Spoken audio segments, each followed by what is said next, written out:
Hello student, welcome back to Career Now platform. और आज हम लोग बात करने वाले जो हमारे यहाँ पे आप देख सकते हो टॉपिक है अंडरस्टैंडिंग इंडियंस एडमिशन सिस्टम्स। जो इंडिया में जितने भी कॉलेजेस हैं उसमें जो एडमिशन सिस्टम है उसके बारे में आज हम लोग बात करने वाले हैं। बहुत से ऐसे स्टूडेंट होंगे जिनको पता ही नहीं होगा कि ट्वेल्थ के बाद एडमिशन्स कैसे होते हैं, कहाँ पे एडमिशन कैसे लेना है। और कई ऐसे बच्चे होंगे जो ग्रेजुएशन करने के बाद आगे के बारे में सोच रहे होंगे कि आगे की पढ़ाई कंटिन्यू करें। और कई ऐसे होंगे जो मास्टर्स करने के बाद पीएचडी करने का सोच रहे होंगे। तो वो सारी जितनी भी चीज़ें हैं इसमें मैं यहाँ पे कवर करने वाला हूँ और सारी चीज़ें आप लोग को अच्छे से समझाने वाला हूँ। आप लोग को पता है कि जो हमारा प्लेटफॉर्म है वो यही सारी चीज़ें जो है बच्चों को समझाती हैं। एजुकेशन रिलेटेड कंटेंट वीडियो आती है हमारे यहाँ पे चैनल पे। तो अगर आप लोग पहली बार आ रहे हो तो प्लीज़ चैनल को सब्सक्राइब करना। एंड अब हम लोग स्टार्ट करते हैं। जो यहाँ पे आप देख सकते हो complete guide for the students after twelfth and graduation. यहाँ पे जो होगा कंप्लीट गाइड आप लोग को हम लोग यहाँ पे देने वाले हैं। जो आफ्टर ट्वेल्थ और ग्रेजुएशन के बाद जो बच्चे यहाँ पे करते हैं उसकी बात यहाँ पे होगी। आप लोगों को पता है कि बहुत सारे ऐसे कोर्सेज़ हैं जैसे बीटेक है, एमबीए है, एमसीए है, बीसीए है, बीबीए है। वो सारी कोर्सेज़ जो है इसमें हम लोग यहाँ पे बारी बारी कवर करेंगे। जैसे आप यहाँ देख सकते हो कि सबसे पहला हम लोग यहाँ पे स्लाइड रखें इंट्रोडक्शन। इंट्रोडक्शन के तौर पे यहाँ पे मैं समझा दूँ कि how does college admission work in India. जो कॉलेज है उसकी एडमिशन इंडिया में कैसे काम करती है, ठीक है। वो किस तरीके से एडमिशन बच्चों की कराती है। तो many students have common questions. Is an entrance exams mandatory for every course? Is direct admission possible? Which admission route is best? बहुत सारे ऐसे कॉमन क्वेश्चंस जो बच्चों के माइंड में होते हैं। वो कॉमन क्वेश्चंस ये होते हैं कि एंट्रेंस एग्ज़ाम जो है वो इम्पॉर्टेंट है कि नहीं है, और डायरेक्ट एडमिशन पॉसिबल है कि नहीं कॉलेजेस में। विच एडमिशन रूट इज़ बेस्ट, कौन सा एडमिशन का जो रूट है वो बेस्ट होगा। ये सारी चीज़ें बच्चों के माइंड में आते हैं। और आप लोग को पता होगा कि बहुत से ऐसे बच्चे हैं जिनको ऐसा लगता है कि यार अगर हम कोई पेपर में इनरोल नहीं होंगे, कोई पेपर नहीं देंगे, तो उनका एडमिशन्स वो नहीं करा पाएंगे, नहीं हो पाएगा, अच्छे कॉलेज नहीं मिल पाएंगे। और पता ही है यार कि अगर अच्छा कॉलेज मिलेगा तो अच्छा आप लोग का जो प्लेसमेंट होगा वो लगेगा। यहाँ पे उन सारी क्वेश्चंस का मैं यहाँ पे आप लोग को आंसर करने वाला हूँ। In this presentation we will explain the admission process for major courses in simple terms, ठीक है। जो मेजर कोर्सेज हैं हम लोग उसको सिंपली यहाँ पे वे में समझेंगे। तो सबसे पहले यहाँ पे मैंने मेंशन किया है कि आप देख सकते हो कि इंडियन एडमिशन सिस्टम जो यहाँ पे है वो सारी चीज़ें मैंने यहाँ पे एक इस तरीके से आप लोग को फिगर में दिखाया है। तो आप यहाँ देख सकते हो कि इंजीनियरिंग है, मेडिकल है और अदर कोर्सेज हैं। मैंने इसको 3 पार्ट्स में इधर इस तरीके से इसको बनवाया है। आप लोगों को पता है कि एआई से बना हुआ है, तो इस तरीके से मैंने प्रॉम्प्ट दिया है कि अलग अलग करके डिवाइड कर दें। आप यहाँ देख सकते हो कि इंजीनियरिंग करने के लिए आप लोग इंजीनियरिंग में आप लोग जैसे जा सकते हो। तो बीटेक करने के लिए जो बच्चे जाते हैं वो इंजीनियरिंग में आते हैं। और बीटेक आर्किटेक्चर भी होता है। तो यहाँ पे मैंने इन दोनों को यहाँ पे मेंशन किया हुआ है। यहाँ पे इंजीनियरिंग करने के लिए आप लोगों को पता होगा कि एक पेपर होता है जिसको बोलते हैं जेई मेन, बोलते हैं जेई मेंस। और जेई मेंस का जो पेपर होता है बच्चे देते हैं। और यहाँ पे जो जेई मेंस का पेपर होता है उनके बेसिस पे उनका एडमिशन्स होता है। और जो जेई मेंस के थ्रू जो बच्चे जाते हैं उनका जो नेशनल काउंसलिंग होती है जो कि जोशा के थ्रू होती है। जोशा काउंसलिंग जो होती है उसके थ्रू वो लोग आईआईटी, एनआईटी और ट्रिपल आईटी और जीएफटीआई में जाते हैं। इस तरीके के जो जितने भी कॉलेजेस है उसमें वो लोग जोशा के थ्रू जाते हैं। और दूसरा जो होता है, मतलब एक तो नेशनल लेवल पे हो गया काउंसलिंग, और दूसरा यहाँ पे हमारा जो होता है वो स्टेट काउंसलिंग होता है। स्टेट काउंसलिंग में आप देख सकते हो कि जो डिफरेंट डिफरेंट जो स्टेट्स होते हैं उनके जो डिफरेंट डिफरेंट जो जितने भी स्टेट्स होते हैं वहाँ पे उनकी काउंसलिंग होती है और उसके थ्रू फिर स्टेट्स के जो कॉलेजेस है वो उनको मिलते हैं। तो ये तो हम लोग बात कर लिए इंजीनियरिंग लेवल पे, मतलब बीटेक लेवल इंजीनियरिंग जो करना चाहते हैं उनके लिए। अगर मैं मेडिकल की बात करूँ तो जिनको एमबीबीएस या फिर बीडीएस करना है तो वो नीट का पेपर देते हैं। और नीट के पेपर में आप लोगों को पता होगा कि हर साल काफ़ी बच्चे यहाँ पे पेपर इसका देते हैं। और हर साल जो होता है नीट का जो रिजल्ट आता है उनके बेसिस पे उनका बच्चों का एमबीबीएस में यहाँ पे एडमिशन होता है। तो यहाँ पे जो नीट का होता है वो एआईक्यू के थ्रू होता है, जो कि जिसमें 15% तक वो होता है और बाकी 15% मतलब इसमें काउंसलिंग होता है। और स्टेट काउंसलिंग में 85% होता है। तो जो एआई के थ्रू होता है उसमें एम्स एम्स हो गया और डिम्ड हो गया, ये सारी जो चीज़ें हैं उसमें मतलब उनको मिलता है। और स्टेट काउंसलिंग में भी जो गवर्नमेंट एमबीबीएस बनते हैं या फिर कॉलेजेस होते हैं प्राइवेट होते हैं और वो सारी चीज़ें उनको इसमें मिलता है नीट के बेसिस पे। अदर जो कोर्सेज़ होते हैं जैसे अगर मैं बीसीए, एमबीए और एमसीए, बीबीए की बात करूँ तो सीयूईटी का जो पेपर होता है वो देना पड़ता है। डायरेक्ट भी होता है एडमिशन, कई ऐसे कॉलेजेस है जिसमें डायरेक्ट होता है, कुछ होता है मेरिट के बेसिस पे होती है। जैसे अगर मान लो कि नेशनल यूनिवर्सिटी काउंसलिंग होती है जिसको, तो जो नेशनल यूनिवर्सिटी काउंसलिंग होती है उसमें सीयूईटी आता है। और जो हमारा स्टेट यूनिवर्सिटी काउंसलिंग होता है उसमें हमारा government and private college direct counselling होती है, और मतलब डायरेक्ट एडमिशन भी होती है और स्टेट काउंसलिंग भी होती है। सो ये आगे मैं समझाता हूँ अच्छे से डिटेल में। ऐसे बहुत से स्टूडेंट होंगे जिनको इसको देखने के बाद ज़्यादा चीज़ें क्लियर नहीं हुई होगी, लेकिन मैं सारी चीज़ें आप लोग को अच्छे से समझाने वाला हूँ। तो सबसे पहले हम लोग बात करते हैं यहाँ पे इंजीनियरिंग एडमिशन की। तो इंजीनियरिंग एडमिशन बीटेक और बीटेक आर्किटेक्चर जिनको करना है उनके लिए है। There are 4 major ways to get admission. यहाँ पे 4 मेजर तरीके हैं जिनके थ्रू बच्चों के एडमिशन्स बीटेक में हो सकते हैं। वो 4 जो यहाँ पे तरीके हैं वो जेई मेंस है, और जेई मेंस के थ्रू जा सकते हैं। सबसे ज़्यादा जो बच्चे जहाँ जाना चाहते हैं वो जेई मेंस के थ्रू जाना चाहते हैं, क्योंकि उसमें जो कॉलेजेस मिलते हैं उनको काफ़ी अच्छा कॉलेज मिलता है और काफ़ी अच्छा उसमें प्लेसमेंट होता है बच्चों का। दूसरा यहाँ पे स्टेट एंट्रेंस एग्ज़ाम्स, मतलब ऐसे बहुत सारे स्टेट्स के जो एंट्रेंस पेपर होते हैं उसको देने के बाद मतलब जो बच्चों को मिलता है कॉलेजेस, ये दूसरा भी होता है। तीसरा जो होता है यहाँ पे प्राइवेट यूनिवर्सिटी एंट्रेंस एग्जाम्स होते हैं। मतलब जो प्राइवेट यूनिवर्सिटी होती है वो अपना एंट्रेंस एग्ज़ाम खुद लेती है, खुद कंडक्ट कराती है। ऑनलाइन भी लेती है, ऑफलाइन भी होती है ये। और बहुत सारे ऐसे कॉलेजेस है जिसमें ऑनलाइन होता है, जैसे एलपीयू में हमारा ऑफलाइन भी होता है, और डायरेक्ट एडमिशन्स भी होता है। बहुत सारे कॉलेज डायरेक्ट एडमिशन लेते हैं इंजीनियरिंग में, यानी बीटेक में। जो कॉलेजेस हैं उसमें वो कोई क्राइटेरिया नहीं देखते, वो डायरेक्ट एडमिशन ले लेते हैं बच्चों के 12th के मार्क्स के बेसिस पे। अब हम बात करते हैं आगे यहाँ पे। अब हमारा यहाँ पे है जेई मेन रूट। तो जेई मेंस के थ्रू अगर जिन बच्चों का एडमिशन्स होता है, तो JEE mains is the most popular engineering entrance exam. जैसा कि मैंने बताया, जेई मेंस हमारा मोस्ट पॉपुलर एंट्रेंस एग्जाम्स है, और it provides admissions to Indian Institute of Technology, National Institute of Technology, government funded technical institutes. तो जैसा कि मैंने 4 बताया था आप लोग को कि आईआईटी है, एनआईटी है, ट्रिपल आईटी है, जीएफटीआई है, और ये चारों में जो एडमिशन्स होते हैं वो जेई मेंस के थ्रू होते हैं। तो अगर आप लोग को इनमें से किसी भी कैंपस में जाना है तो जेई मेंस के थ्रू होगा।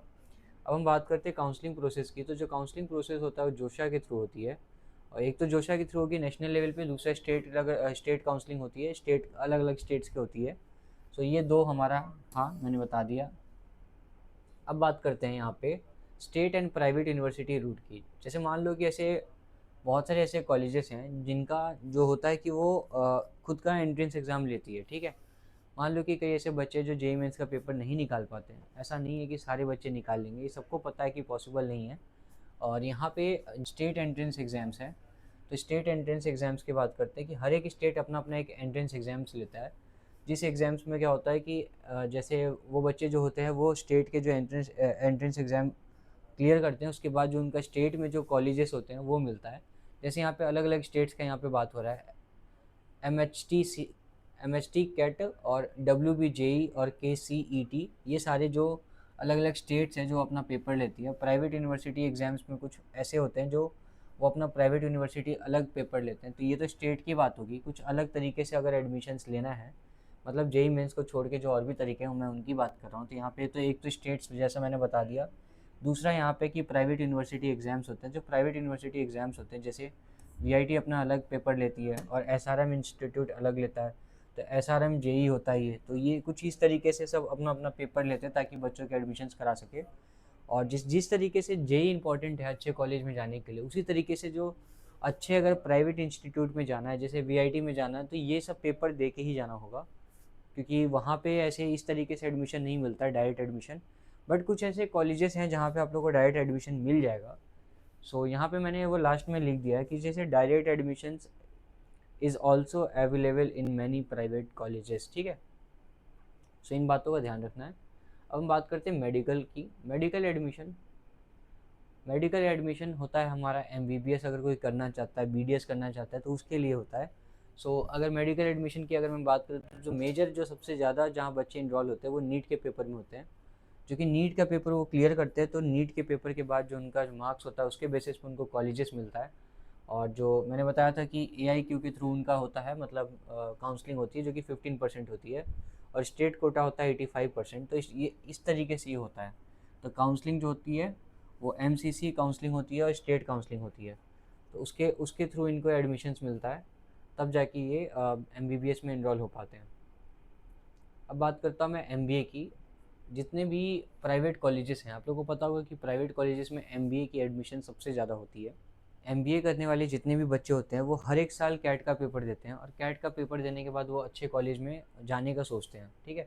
तो एमबीए भी काफ़ी एक अच्छा यहाँ पे कोर्स माना जाता है। अगर ग्रेजुएशन कर लेते हो, आप बीकॉम करते हो, बीबीए करते हो, या फिर मान लो कि अगर आप स्विच करना चाहते हो, कई ऐसे बच्चे हैं जो कि बीटेक करने के बाद भी एमबीए अभी के टाइम में कर रहे हैं, क्योंकि एमबीए का कहीं ना कहीं है डिमांड अभी भी है, और एमबीए से काफ़ी अभी अच्छे अच्छे जगह पे लोग प्लेस्ड हैं। सो अगर जो बच्चे यहाँ पे मेजर एंट्रेंस एग्ज़ाम्स हैं कुछ ऐसे एमबीए की, जिसको देने के बाद आप लोग एमबीए में अच्छे अच्छे कॉलेज में जा सकते हो। और यहाँ पे वो पेपर का नाम है, जैसे कैट है, एक्सेट है, मैट है, सी मैट है, स्नैप है, एन मैट है। ये सारे जो पेपर्स हैं उनमें आप लोग अगर इनरोल होते हो, अच्छा मार्क्स लाते हो, तो आपको एमबीए के कॉलेजेस मिल जाएंगे। लेकिन many private universities also offer direct admission, जैसा कि मैंने बताया, क्योंकि यहाँ पे सीन क्या है कि हर एक कॉलेज यहाँ पे कैट के बेसिस पे एडमिशन नहीं देता है। अगर आप देखोगे, जैसे चंडीगढ़ के भी कई कॉलेजेस हैं, पंजाब के तो बहुत सारे कॉलेजेस हैं जिन जो डायरेक्ट एडमिशन्स देते हैं, और दिल्ली में भी ऐसे कॉलेजेस हैं। वो एमबीए के लिए ऐसा उनको कुछ क्राइटेरिया नहीं होता है, वो डायरेक्ट एडमिशन मिल जाते हैं। अब मैं बात करता हूँ यहाँ पे एमसीए की। सो जो हमारा, आप लोगों को पता होगा, एमसीए हम लोग बीसीए के बाद करते हैं। तो जो एमसीए का सीन है ना, कि एमसीए में बच्चे कम इनरोल होते हैं, एमसीए कम लोग करते हैं। अभी अभी जो एमबीए जितने लोग कर रहे हैं ना, उतने एमसीए नहीं कर रहे हैं। आप देखोगे कि कई कॉलेजेस में क्या होता है कि एमबीए का लगभग 8-10 सेक्शन आप लोग को मिल जाएगा, लेकिन एमसीए का मुश्किल से 2 सेक्शन, 3 सेक्शन, बहुत ज़्यादा हुआ तो 4 सेक्शन। तो एमसीए अगर आप लोग करना चाहते हो, तो एमसीए के लिए आप लोग को ये पेपर्स देने होंगे। निमकैट है, सीयूईटी है। सीयूईटी मैंने बताया था कि सीयूईटी से आप लोग कई ऐसे कोर्सेज है जिसमें एडमिशन ले सकते हो। और निमकैट है जो कि पर्टिकुलर यहाँ पे एमसीए के लिए होता है। आप निमकैट का पेपर निकालोगे तो एमसीए के अच्छे कॉलेज मिल जाएंगे। स्टेट एंट्रेंस एग्ज़ाम, जैसा कि वो स्टेट का एंट्रेंस एग्ज़ाम मैंने बताया था कि हर एक स्टेट अपना एंट्रेंस पेपर लेता है। और डायरेक्ट एडमिशन तो हर जगह मिलता है, डायरेक्ट एडमिशन तो कहीं नहीं गया है। For admission to NITs and NIMCET is the best route. अगर मान के चलो, अगर आप लोग को अच्छा एडमिशन अगर किसी अच्छे कॉलेज में लेना है एमसीए में, तो आप लोग निमकैट का पेपर दे सकते हो, वो बेस्ट है। अब हम यहाँ पे बात करने वाले हैं बीसीए और बीबीए की, ठीक है। तो जो बीसीए और बीबीए कोर्स है, बीसीए और बीबीए कोर्स में आप लोग को पता होगा, सबसे ज़्यादा बच्चे अगर किसी में एडमिशन, अगर अभी अभी के टाइम में अगर बच्चे एडमिशन ले रहे हैं, तो वो बीसीए कोर्स है। बीसीए कोर्स बहुत सारे बच्चे अभी के टाइम में कर रहे हैं, और बीसीए की डिमांड भी काफ़ी है। कई ऐसे कॉलेजेस हैं मैंने देखा है जिसमें बीसीए में लगभग 8-10 सेक्शन आराम से हैं, 12 सेक्शन भी मैंने देखा है। So these courses usually have simpler admission procedures. तो ये जो कोर्सेज है, इसमें आसानी से एडमिशन्स मिल जाता है। मेन ऑप्शन हमारा यहाँ पे सीयूईटी है, यूनिवर्सिटी एंट्रेंस एग्ज़ाम भी है, स्टेट काउंसलिंग भी होती है, और डायरेक्ट एडमिशन तो मिल ही जाता है। ऐसे बहुत सारे प्राइवेट इंस्टीट्यूट है जो कि डायरेक्ट एडमिशन्स देते हैं बीसीए में। बीसीए नहीं, बीबीए में भी डायरेक्ट एडमिशन देते हैं। For central university CUET is important. So हम बात करें यहाँ पे क्यूक समरी की। तो क्यूक समरी में आप लोग को यहाँ पे देता है, एक तरह से समरी समझा देता हूँ। बीटेक के लिए JEE plus state exams plus direct admission. MBBS के लिए नीट ओनली। एमबीए के लिए यहाँ पे कैट हो गया, जेड हो गया, मैट हो गया, सी मैट हो गया, डायरेक्ट एडमिशन्स हो गया। एमसीए के लिए यहाँ पे निमकैट हो गया, निमसेट हो गया, और सीयूईटी पीजी हो गया। डायरेक्ट एडमिशन भी होता है एमसीए में। बीसीए बीबीए के लिए यहाँ पे सीयूईटी प्लस डायरेक्ट एडमिशन्स होते हैं। सो ये मैंने एक तरह से आप लोग को समझा दिया कि किस तरीके से एडमिशन्स होता है। और एक फाइनल एडवाइस जो होगा मेरी तरफ से, सबसे पहले आप लोग को, अगर आप लोग 12th दे रही हो, ग्रेजुएशन या फिर दे रही हो, तो उससे पहले, एडमिशन लेने से पहले डिसाइड करो कि आपको करना क्या है। क्योंकि बहुत से ऐसे बच्चे होते हैं जो डिसाइड ही नहीं कर पाते कि उनको करना क्या होता है, फिर बाद में उनको प्रॉब्लम होता है। Understand the exam pattern, short list colleges, apply on time. सबसे पहले एग्ज़ाम का पैटर्न समझो, जो एग्ज़ाम्स में आप लोग इनरोल करने वाले हो। मान लो कि अगर आप बहुत ऐसे बच्चे जो नीट करना चाह रहे हैं, बहुत ऐसे बच्चे कैट करना चाह रहे होंगे, निम कैट करना चाह रहे होंगे। शॉर्ट लिस्ट करो कॉलेज जिसमें आप लोग को एडमिशन्स लेना है। अगर सीयूईटी भी, अगर बहुत बच्चे पेपर दिए, उनका रिजल्ट आ गया है, तो वो भी एडमिशन्स लेने का सोच रहे होंगे, तो शॉर्ट लिस्ट करो कौन से कॉलेज में लेना है। अप्लाई करो timely. Your career starts with the right decision. तो जब आपका जो कैरियर स्टार्ट होता है वो तब से हो जाता है जब आप लोग एडमिशन के बारे में सोचते हो।